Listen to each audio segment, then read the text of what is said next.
बात तो बड़ी अच्छी कि ये समझ गए कि सबसे अच्छा फेस भगवान नारायण का है। अगर ये स्वरूप मुझे मिल जाए और मैं इसको धारण करके वहां जाऊं तो निश्चित रूप से कन्या वर्ण हमको कर लेंगे। कभी कभी लोग ऐसे प्रयास अभी भी कर डालते कि झूठा घर दिखा देंगे, झूठा मकान दिखा देंगे, झूठी गाड़ी दिखा देंगे। एक श्रीमान जी ने कह दिया ये तो फलाने यूनिवर्सिटी में प्रोफेसर है, और लड़की जब आई तो देखा जी तो कछु नहीं।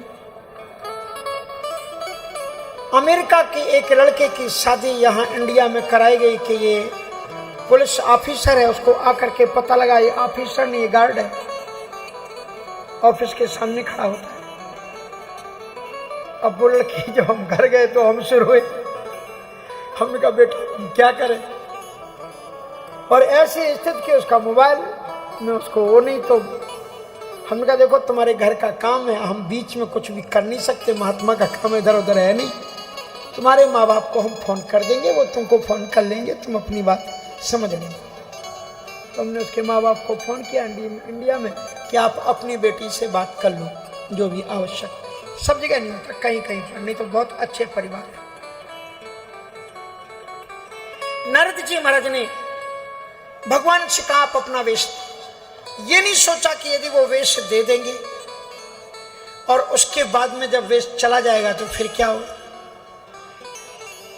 पर नारद जी महाराज संत थे, संत अपनी भाषा का परित्याग नहीं करता, और संत ने एक चौपाई अपनी भाषा में कह दी, और वो संत के स्वभाव की जो चौपाई थी वो चौपाई ही कमाल कर देती है।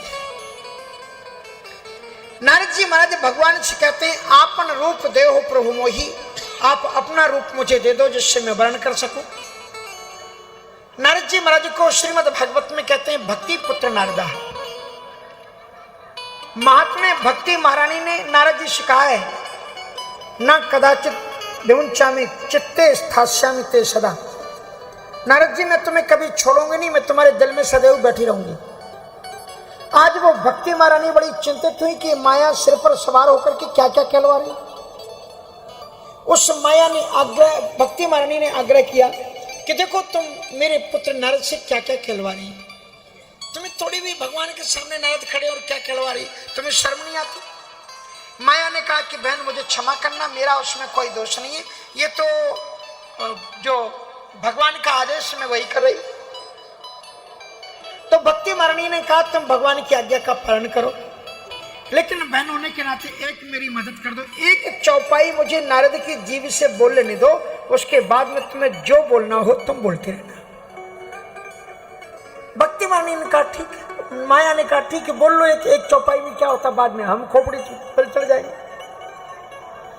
और नारद जी महाराज फिर सिर पर सवार होकर के भक्ति महारानी जी जो ही आए, नारद जी भक्ति महारानी की भाषा बदली, नारद जी की भाषा बदली और अद्भुत चौपाई उन्होंने बोली। इसमें नारद जी ने दो बातें कही कि अगर विषयी वृत्ति ज्यादा दिन तक तुम्हारे सिर पर आ जाए तो तुम्हें नष्ट कर देगी। इसलिए नारद जी ने कहा जही विधि नाथ होए हित मोरा। ठाकुर जी भावरोग वैद्य में वो कहते हैं कि मैंने तो अपनी बात कह दी, पर आप भगवान हो और अपना एक रिश्ता बताया इसमें। कौन सा? दास में तोरा। भगवान जी कहते हैं मेरे दो प्रकार के भक्त होते हैं, एक ज्ञानी भक्त होते हैं और एक दास भक्त होते हैं। लेकिन ज्ञानी और दास में फर्क क्या है? बोले जो दास भक्त होता है वो केवल भगवान के ऊपर ही निर्भर होता है, इसलिए सेवक प्रिय अनन्य गति सो। तो इस प्रकार से उन्होंने कहा कि मैं दास हूं। देखो दो प्रकार की भक्ति होती है, एक निर्भरा और एक निर्भरा भक्ति होती है। तो इसीलिए सुंदरकांड में वो कहते हैं भक्तिम प्रेक्ष रघुपुंगा और निर्भरा में। तो जो भगवान की कृपा पर निर्भर करे वो निर्भरा। एक मार्जार न्याय और एक मरकट न्याय। तो जो निर्भरा भक्ति है वो मार्जार न्याय के अंतर्गत देखी जाती है। मार्जार मानी बिल्ली। बिल्ली को आप देखो, बिल्ली जब अपने बच्चे को जब जन्म होता है तो उसे अपने दांतों से पकड़ती है और दांत से पकड़ करके हमने सुना है कि 7 दहलीज पार कराती है, सिखाती है उसको, अपनी दाढ़ी अपने दांत से पकड़ करके ले जाती है।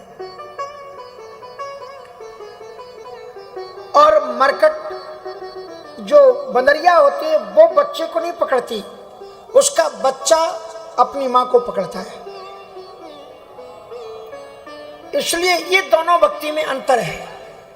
एक तो यह है कि ज्ञानी भगवान को पकड़ता है, भगवान कहते हैं तुम ज्ञानी हो तुम पकड़ो, लेकिन जो दास होता है, मोरे सुत सम दास अमानी,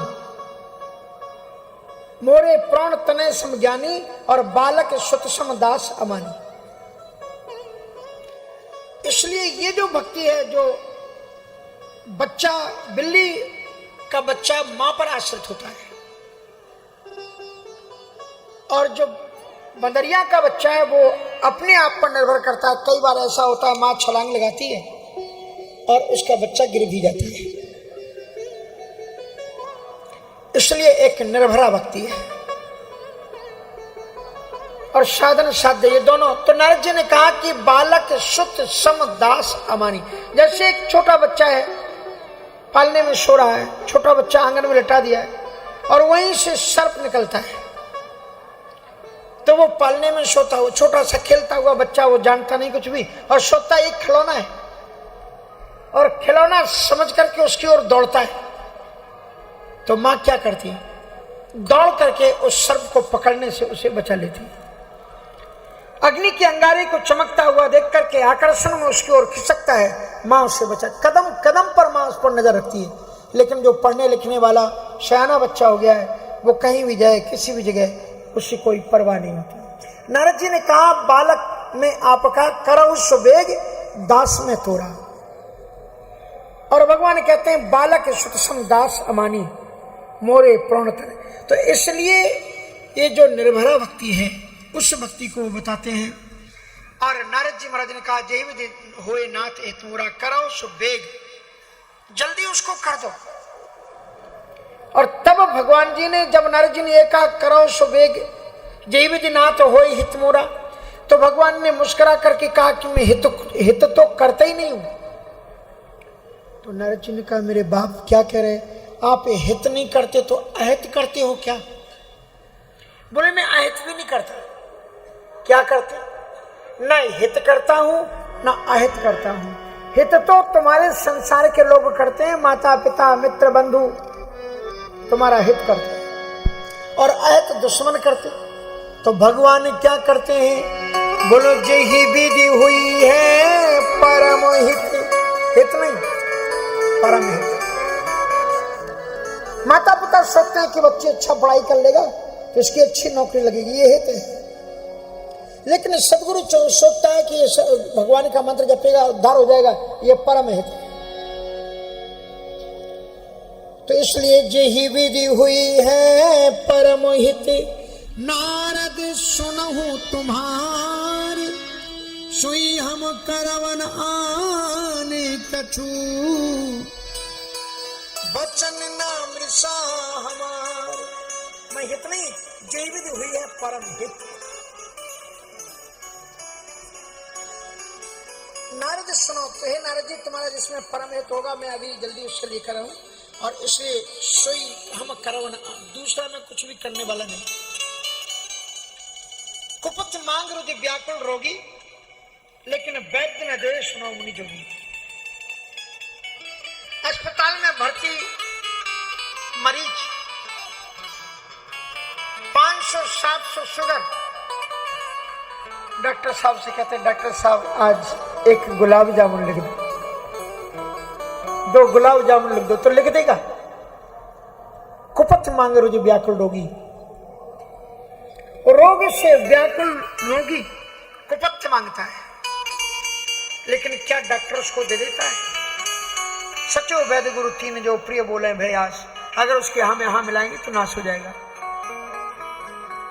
इसलिए जय विधि हुई है परम हित नारद सुनो तुम्हारे सोई हम करो न आने का कुपत मांग रुज व्याकुल होगी वैदन दे सुनो जय विधि हित तुम्हारे में ठहू। वो कहते हैं कि मुझे आपन रूप अपना सुंदर रूप दे दो, पर भगवान जी ने नारद जी को कितना रूप, कौन सा रूप दिया? नारद जी को ने अपना भी रूप दिया, पर नारद को अपना रूप देने के पहले ये कह दिया कि नारद जी मैं अपना रूप तुम्हें दे तो दे रहा हूं, लेकिन वही देख सकता है जितनी तुम्हारे बराबर साधना होगी। सब कोई मेरे इस रूप को देख नहीं सकते, तुम्हारे जैसे लोग ही तुम देख पाएंगे मेरे रूप को, इसलिए जय विजय हुई है। तो उन्होंने एक नारद जी को भगवान का अपना भी रूप दिया। नारद जी पागल थोड़ी थे, उन्हें हाथ तो दिखाई होंगे नारायण की तरह। नीला मुझे श्यामल कोमलांगम सीता, तो मतलब रूप तो दिखे होंगे, शांताकारम भुजगशयनम पद्मनाभ। तो भगवान नारद जी ने अपना रूप तो देखे होंगे। नारद जी को एक नारायण का रूप भी दिया जो नारद ही देख पाए, क्योंकि नारद में ही क्षमता थी कि हर समय भगवान को देख सके। नारद जी को एक रूप नारायण का दिया, श्री नारद जी ने देखा, और दूसरा रूप एक और दिया, उसे केवल 3 लोगों ने देखा। कौन सा वो रूप था? उन्होंने दिया भगवान अद्भुत रूप उनको देखते हैं कि यही विधि हित तुम्हारी में ठयाऊं, कहे से अंतर हित प्रभु भयऊ। तुम्हारी में ठयाऊं, अंतर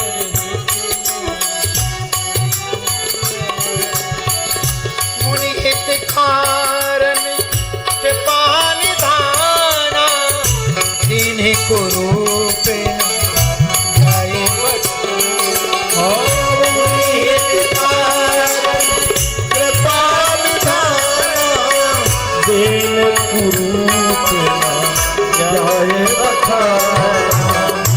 मुनिहित कारण कृपा निधाना, दीन कुरूप न जाए बखाना।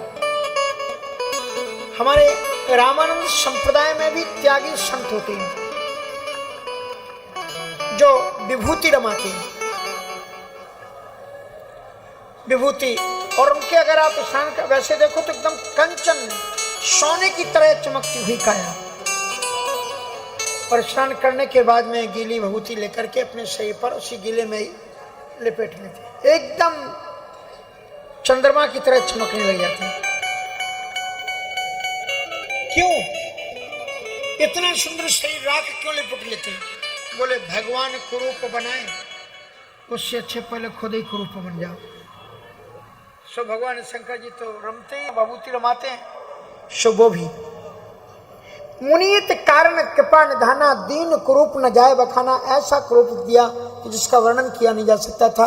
और मुनि मन हर्ष, मुनि के मन में बड़ा हर्ष है कि बहुत अच्छा हुआ। और तत्काल नारद जी महाराज उस सभा में आ गए, और उस सभा में क्या हुआ, जितने भी राजा वहां पर बैठे हुए थे, उन्हें किसी भी राजा ने ना तो नारद जी को बंदर के रूप में देखा और ना उनको नारायण के रूप में देखा। बंदर, भगवान अपने भक्त की कभी मजाक उड़ाने नहीं देते, और जो लोग उनके भक्त की मजाक उड़ाने की कोशिश करते हैं भगवान उसे छोड़ते नहीं। इसलिए कभी संत की मजाक मत उड़ाना। वो जिस भी रूप में हो, जिस परिस्थिति में हो, भगवान को प्रणाम कर लेना कि भगवान तुम जानो, तुम्हारा भक्त जाने, पता नहीं किस लीला में ये खेल रहे हैं तुम इसके साथ में, इसलिए वो माया में पड़ा है तो रहने दो, भगवान को प्रणाम कर लो। अपने निंदा मत करना, अपनी आलोचना मत करना। हरि गुरु निंदक दादुर होई, संतों की जो निंदा करते हैं बड़ा घोर पाप की प्राप्ति होती है। इसलिए संतों के पास तो जाओ, सत्संग करो, जीवन के तत्व को समझो और सोचो कि तुम्हारा कल्याण किसमें निहित है, और तभी आपका कल्याण संभव है, अन्यथा कल्याण का कोई भी रास्ता नहीं। दुनियादारी की जो सत्संगति करते हो ना, कुसंगति करते हो ना, संतों की संगति करो, तुम्हारा कल्याण हो जाएगा। और जिन जिन लोगों ने संगति की उनका कल्याण होगा। संतन के संग लाभ, तुम्हारा जीवन धन्य हो जाए।